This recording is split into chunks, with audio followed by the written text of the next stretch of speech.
Hello humans, it's just Martine, and it's time for another episode of TBR Crime. TBR Crime is my TBR game that I play. I give myself 2 months to crack a case. I move around the board, collect prompts. We solve the crimes by dinner time. Anyone else get that Mary-Kate and Ashley reference? Great. Olsen and Olsen! Anyway, let's just play the game. Okie dokie. So we're here for round 3, which is crazy. Can't believe we're already here. I have decided, because I don't want prompts to repeat directly the month that they're after, that I'm going to keep the cards out from the last round so that we'll get a different partner and all different prompts. And then after I do that, I'll mix them back in. I just want to make sure there's enough diversity because I only have so many prompts here. So I don't want there to be a chance that we get exactly the same spread as last time, which statistically unlikely, but we're just gonna make sure it doesn't happen anyway. Okay, we're going to start by picking our partner for the case because that might determine what the board looks like. Sorry for any shadows. My filming setup is very weird right now, but I'm just doing what I can.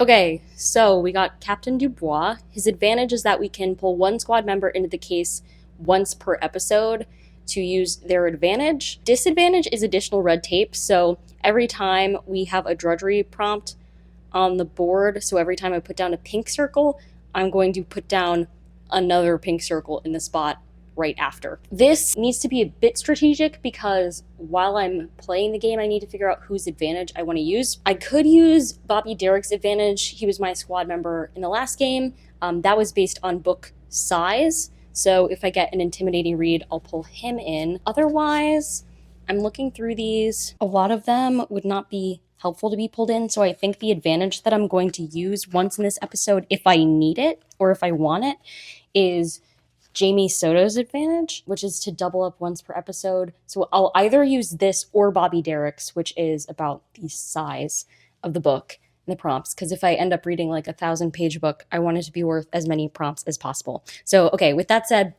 let's set up our board.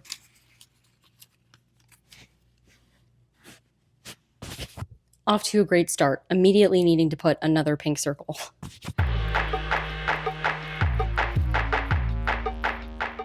For the record, the only time I'm checking what color it is before I put it on the board is if I've put down a pink randomly, then I'm looking for another pink. Other than that, I'm not looking at the bag when I'm picking them. Okay, so this is what our board looks like. There has been a crime committed. Blake and the captain are on the case. So let's get rolling. Okay, a 4. 1, 2, 3, 4. We're going to retrace our steps because we took so many of them, and I'm going to read a book picked by my family. Interesting. So the first prompt is retrace your steps, a family pick. So I texted my mom, mi madre, and I sent her a photo of the books that I have here at school with me, and I was like, can you pick one for me to read? And so she picked What They Don't Know by Nicole Maggie, which I'm giving 4.5 stars. So good job, Mom. I got this at the Dollar Tree a couple years ago, I want to say. Everything about this book screams that it should be a mystery thriller, right? It's called What They Don't Know. It looks like this. The blurb on the front says, "Who can you trust with your deepest secret?" All of it on the back is about how it's about a secret, okay? So imagine my surprise when I found out this book is actually about reproductive rights. We're following 2 girls. We're reading their journal entries. They're high schoolers together. One is part of a very religious family. Something terrible happens to her, and she ends up in a situation in which she is pregnant and struggling to figure out what she's supposed to do from here. Meanwhile, the other character is a big reproductive rights advocate. She volunteers at a clinic in town. These two, their paths end up crossing in this story. It was a really intense story. I think it's supposed to be a YA. You know, the main characters are teenagers, so I think that makes sense. And teenagers have to deal with a lot of stuff, including the topics discussed in this book. So I'm not going to gatekeep teenagers from reading books like this. I think it's really important. but it should be noted that it is a very hard read. I don't know what to say about this. It was just so good. And what's interesting about one of our main characters, the main character who ends up pregnant, is that she was raised in this really religious and political family. Her dad is running for mayor right now. This has colored a lot of her beliefs, and she starts to just not even change her mind necessarily, but reconsider why she has the belief she has and where some of her ideas come from and what ideas she wants to hold in the future and what she wants for her life and her body. And so, yeah, this could be a really divisive book, but I really liked it. I think the only place on the book that it is even a little obvious what it's about is this blurb on the back that says, "A flawless deconstruction of the hypocrisy turning deeply personal matters into deeply political ones. Should be required reading for anyone who's ever said, 'I would never,'" which I think captures this very well. I'm not here to dictate your beliefs, but I thought this book did a really great job of breaking down why people believe what they believe and how those beliefs impact other people, which I think is really important to consider. All of our beliefs impact other people, even if we think that they do not. So it was really interesting to see how different beliefs impacted everybody in this book. Not even just beliefs about reproductive rights. We touched on a lot of beliefs about a lot of things. I think that conversation was valuable. I think that conversation is also helpful for teenagers to see, because at the end of the day, teenagers do need to make up their own minds about what they believe. Some people might hate this book. I loved this book, and I'm glad my mom had me read it, even if it was just a random pick from my shelf. So technically, I picked this for myself years ago, but she picked for me to read it now. So, yay. Which I also think is so cool because there was a real emphasis on the mother-daughter relationship in this book. So shout out to my mom for picking my book for me and earning me 3 cool points. Let's see where we go next. Okay, roll number 2. That's a 2. So we have a drudgery prompt, which will be that we need to get a warrant. That makes sense. So for plus 3 cool points, we're going to read a book published this year, so 2025. To write up this warrant, I had to read a book that was published this year, so I ended up reading Something Like Fate by Amy Lee. This is my second Amazon First Reads by Amy Lee. The first one was Woke Up Like This, which was that in one of my 12 TBRs videos in 2024? I think so. So I was hoping for good things, and indeed, I gave this one 4 stars. This is it a YA or it felt more new adult, okay? I'm going to say new adult because the main character is an early college student. I think she's like a college freshman. We're following her, and in her family, the women in her family have this psychic gift where they have visions, especially of their soulmates. And our main character doesn't have the gift, but one day she has a vision, and her aunts are like, "This is a vision about your soulmate, and it's directing you to your trip that you're planning on taking to Italy." So she's getting ready to go on this trip to Italy, and she's like, "I'm gonna meet my soulmate there, they're gonna be there." And then at the last minute, the friend that's going with her breaks her leg and cannot go on the trip. And so on a whim, she invites her male best friend on the trip, and we can all see where this is going. The main character did not know where this was going, but we all knew where it was going. And I just really enjoyed it. She pretty much immediately runs into a person who she thinks is her soulmate, and things kind of go from there. We see her handle this like push and pull of traveling around the country with her best friend while also trying to find her soulmate or connect with her soulmate. It's deliciously messy in some ways and super, super cute, and just a very prototypical backpacking in Europe type of story, which I always enjoy reading. So when I saw the blurb for this, I had to pick it as my Amazon First Reads for that month. I believe it came out March 1st, so it was my February pick for Amazon First Reads. So it did come out in 2025, and I have succeeded. I really enjoyed her best friend, Teller. He was perfectly nerdy and adorable, and they had such an interesting dynamic. She was definitely the like outgoing lover of life one, and he was much more reserved. And I liked their dynamic, and I liked them as characters. And I had a good time. So let's see what the case has next for us. Roll number 3. That's another 4. 1, 2, 3, 4. Another drudgery prompt, thanks to the captain. Oh, there's a broken copier. We're going to do the next prompt twice. I'm not excited about this. Okay, so which prompt are we doing twice? Please be good, please be good. Another 2. Okay, 1, 2. Whoop! Okay, so I don't really know what to do with this one. Here's how I'm going to interpret it. So basically, I have to do this prompt twice, but I got the prompt, come up with a theme song, double your points on the next prompt. So the way that I'm going to interpret how these stacked on top of each other is that I'm going to do this prompt twice and be nice to myself, I guess. So basically, for the next 2 prompts, I will get double the cool points.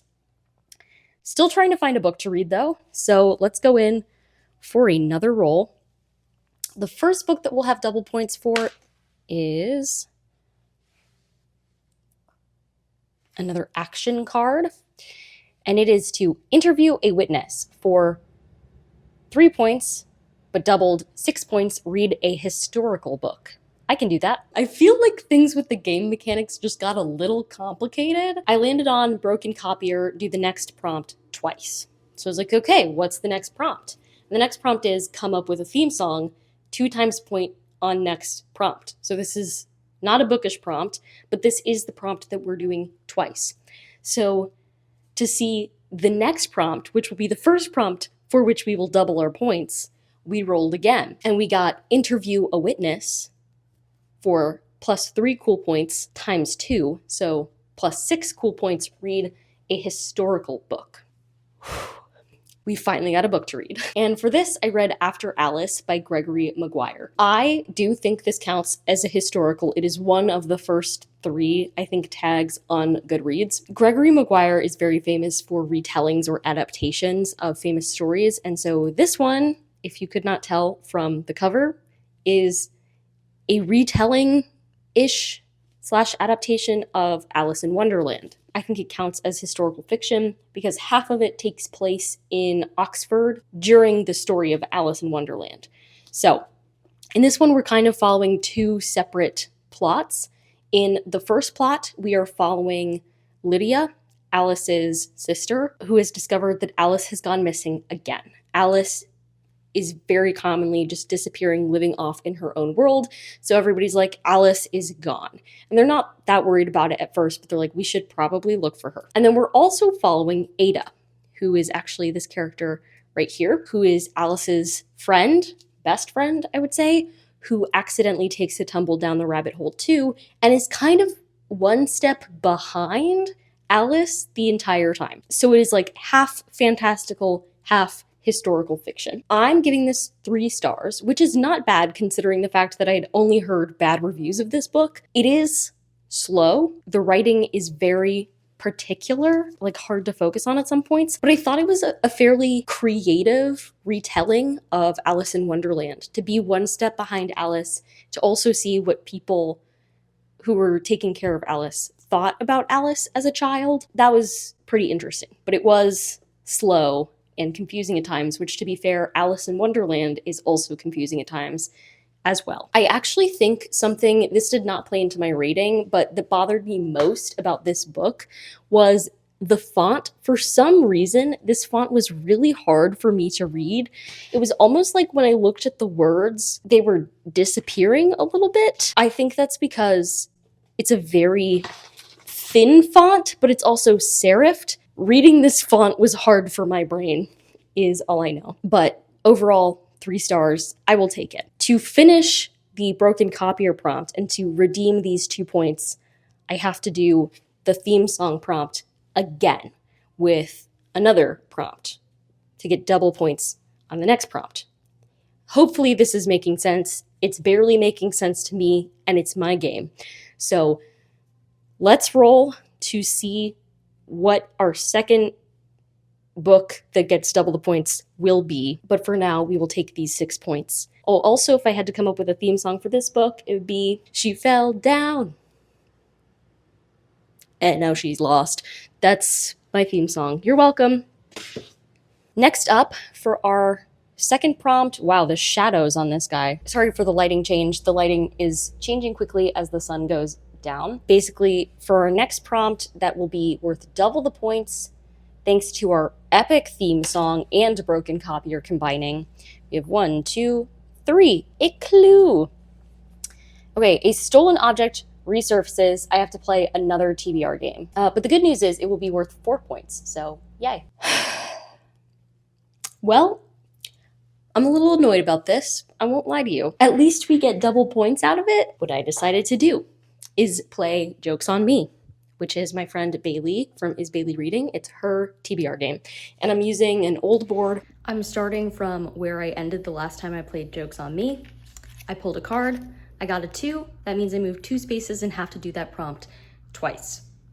And I got this prompt, which is already not a favorite prompt of mine. I went on Instagram and I scrolled, and there were a couple books I think that I didn't have access to, but then I reached this graphic with queer book recommendations, and because of the rules of Bailey's game, I actually have to read this prompt twice. So just to get this one card done, I actually have to read 2 books, but at least instead of 2 points, I'll get 4 because of the bonus, right? So the first book that I read for this is You're Not Supposed to Die Tonight, which is a YA horror thriller book with a really interesting premise and some lore that fell a little flat. So I'm giving this book 3.5 stars. At first, I was really enjoying this book. It was feeling more like a 4-star read. We're following this main character. She works at this really weird camp. It's not a normal camp. It is a camp where this horror movie took place, and now they do like horror simulations every night. So guests come and then they basically try to survive the night, right? But nobody actually gets hurt. It's all fun and games.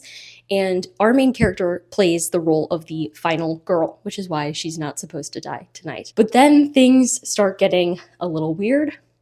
People start disappearing, and some history about the camp starts coming out.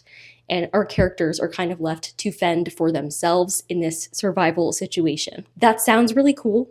The setup was really cool. And then we got to one reveal, and I was like, I kind of hate that reveal. It's not like a later reveal. It's a pretty middle of the book reveal, I would say, but that really took me out of the story. I didn't like that, and I can't tell you anything else without it being a spoiler. So that took it down to 3.5 stars. Generally, it was a fun time. I didn't love all of it. There were some decisions made I didn't love, but it was a great book. It was also a great book with a casually queer main character. Our main character is a lesbian, and she's in a sapphic relationship, and that is part of who she is, and her girlfriend is involved in the story, but it's not like the central aspect of the story, which is always super cool, just to be like, here's representation, just because this is a human character, and human characters are all different from one another, compared to like, here's representation as the whole point of the story, which I love those books too, don't get me wrong, but it's nice to have a casually queer main character sometimes. Read that, but now I have to read a whole other book just to get these points. So back to reading I go. The second book that I read for other TBR game was Dear Wendy, which I'm giving 4 stars. I wouldn't say it's a YA because the characters are in college. I don't know, I guess they are young adults. Young adult, new adult situation. And this is a book with not 1, but 2 aromantic, asexual main characters. They meet each other and become friends. And it's just a book about friendship being beautiful. It's just It's just a book about platonic magic, and I love that. I didn't love everything about this book. There was specifically this one plot line. It was a pretty large plot line, I would say. Maybe the plot line. Some could argue. Basically, one of the main characters in this book has an anonymous Instagram page where they give advice to people at their university. The two don't know each other at the time, and again, it's anonymous. But the second main character makes kind of a satire page that makes fun of that original advice page, kind of. And the two get into a really brutal online feud. And of course, as they start their friendship, neither one of them knows that the other is this person that they're feuding with online. I don't even think that I would classify it as like enemies to friends because they don't know they're enemies at first, but it's a lot, and I'm not sure I liked that plot line. And also, somebody please explain to me why, in the past couple of months, both books that I've read with ace main characters have involved that character giving advice to other people anonymously online and then getting in trouble for it. It's just a trend I'm noticing, okay? That's a common enough book trope, but to read in such quick succession 2 books with ace main characters who do that is just a little startling to me. I don't know, feels weird. I would like to read a book with an ace main character where they don't give advice to people anonymously online. That's my new request for a book to read. Nevertheless, I did enjoy this one. I thought our 2 main characters were interesting. They were definitely kind of opposites of one another in a way. I liked the representation in the book. I loved what the characters were doing to try and emphasize and increase the diversity on their campus. They already live on a very diverse campus, but they were doing their part to really keep that up. And so I thought it was just really special that we got to see all of these characters. There were several different characters aside from the main characters that were also on the Arrow Ace spectrums, and that was really cool. So special to have so many characters with that representation in one book. I didn't feel a 5-star feeling, but I really enjoyed this book. I thought it was a solid, good time. So now I can finally redeem my 4 points for playing the other TBR game and doubling that up. Let's please move forward from this whole doubling up, do the next prompt twice noise that we had going on. Let's move on to something new, okay? Please, anything. What's next? All right, next roll. That's a 4. I feel like we're getting a lot of 4s this time. Gotta make sure I'm going the right way. Okay, 1, 2, 3, 4. Another clue.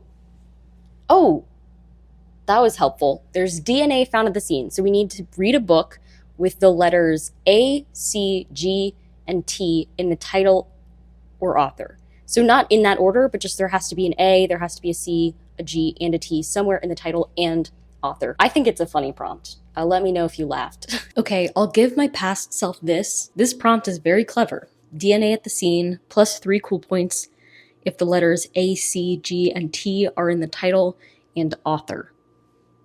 Because those are the base pairs of DNA. I see what I did there.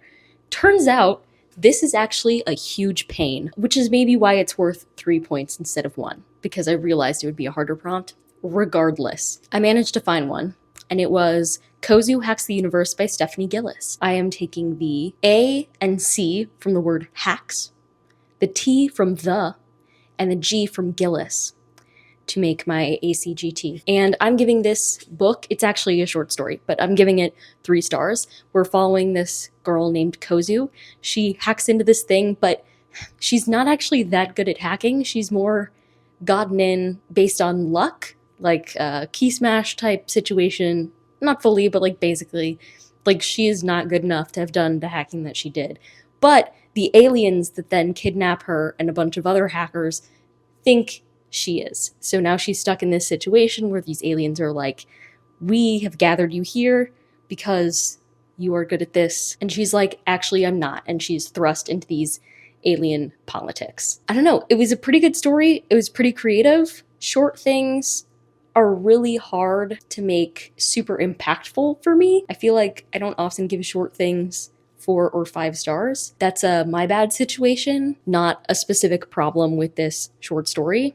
I actually, for some reason, did not know this would be a short story when I picked it out, but it is. So that made for a quick read, but a lower rating. It was fun. It was interesting. I liked the dynamics of like the aliens and how they were viewing the humans, because the alien species has a lot of differences from humans, and so they want to gather humans to do things that like they don't do well. So like this one human that was taken in the group could break dance and was really popular among the aliens for that.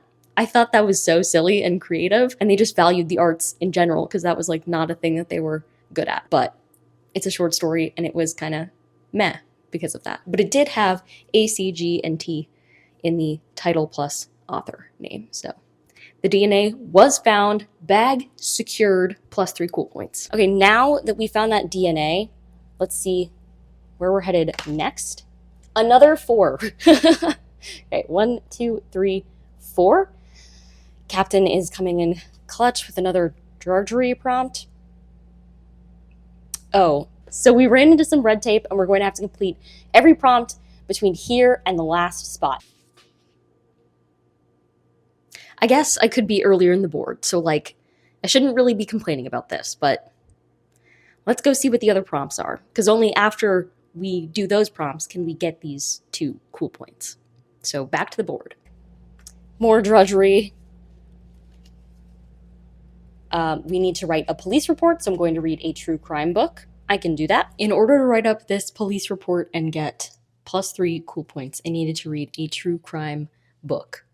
So I read a true crime classic that I'd never read before, Helter Skelter. And I'm giving this book 4 stars. This book is about the Charles Manson case, or the Manson family murder case. I'll be honest, I knew very little about Charles Manson and the Manson family before I read this book. I'd obviously heard of them. I knew that they were involved in crimes.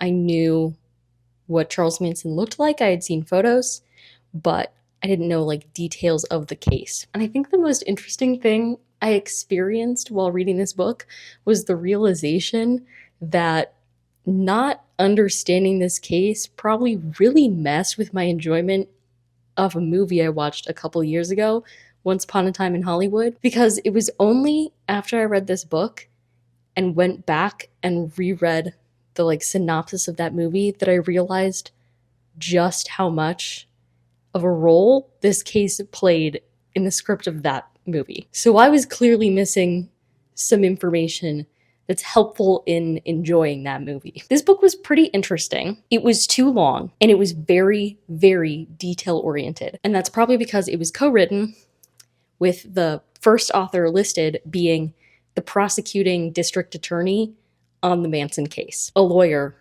wrote this book, and it shows. That made this book super cool in some ways because we got a really interesting look into the difficulties that the case presented in terms of prosecuting the case. For instance, the author talked a lot about how like much of the evidence they had would help them in convicting certain family members, but the strategy to get a conviction for Charles Manson himself was a lot more difficult, and he had to get all the jurors to buy into the motive of Helter Skelter, which is this weird like set of beliefs that Charles Manson had. And so it was really fascinating to hear him go through the process of framing the case, from like the first interviews that he had with people to opening arguments to closing arguments to all of those things that happened in between. That was really fascinating for me. It did get to be too much at certain points. To be fair to the authors of this book, they said at the end that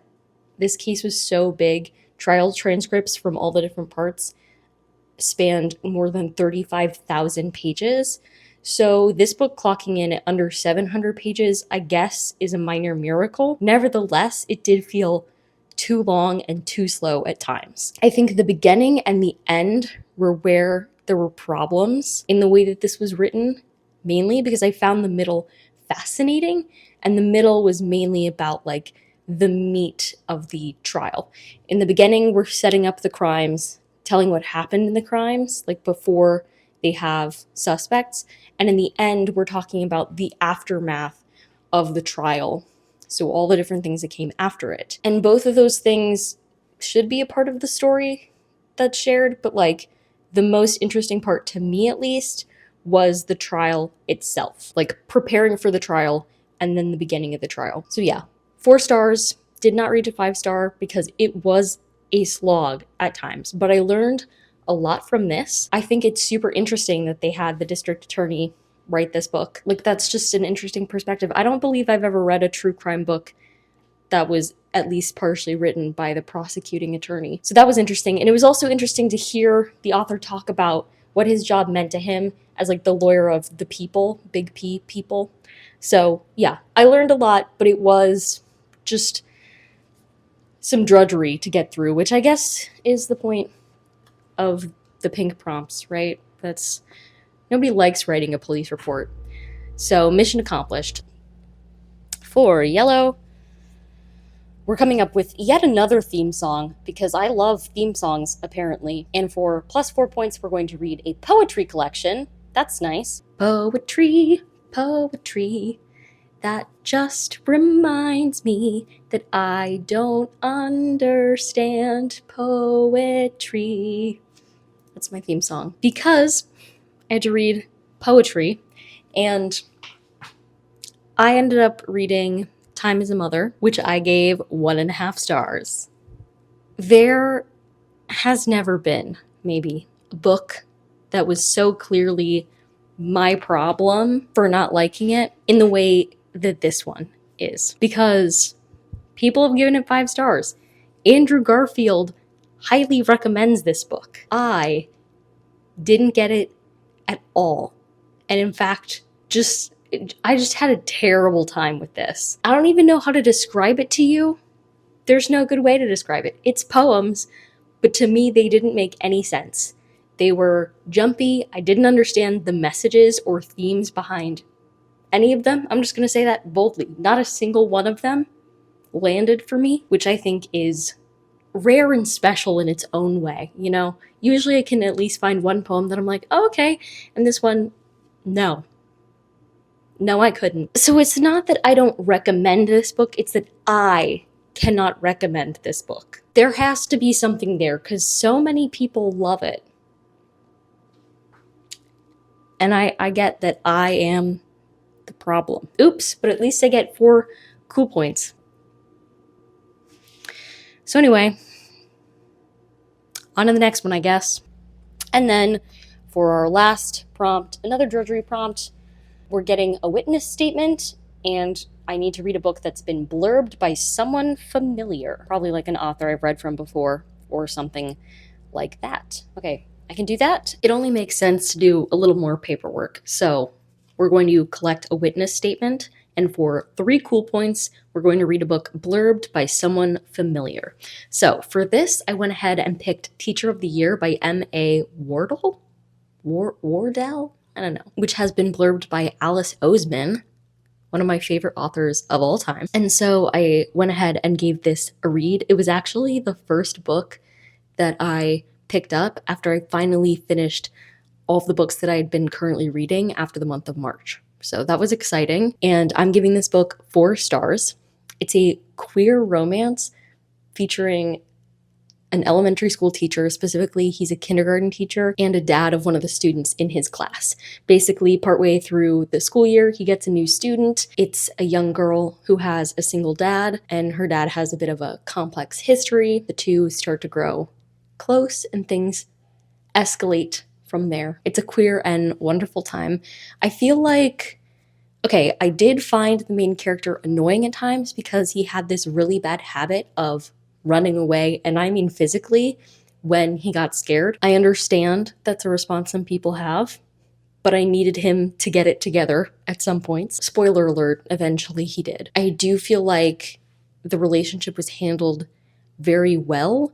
Like, not only did I like the 2 characters together, but I thought they were good for each other, and in spite of the moments of difficulty overall, I felt like they had really decent communication for a romance book. I would say we didn't spend most of the book having these 2 characters miscommunicate, which was nice. I don't really think I have anything else to say. Like, it was a cute and fun time. It was really nice to see some representation of a young male kindergarten teacher. It's called Teacher of the Year because our main character is up for Teacher of the Year. So he is not only a kindergarten teacher, but an excellent kindergarten teacher. And I did actually love the scenes where he was in his classroom doing his thing. I love when people are passionate about what they do, and I love when they care about what they do.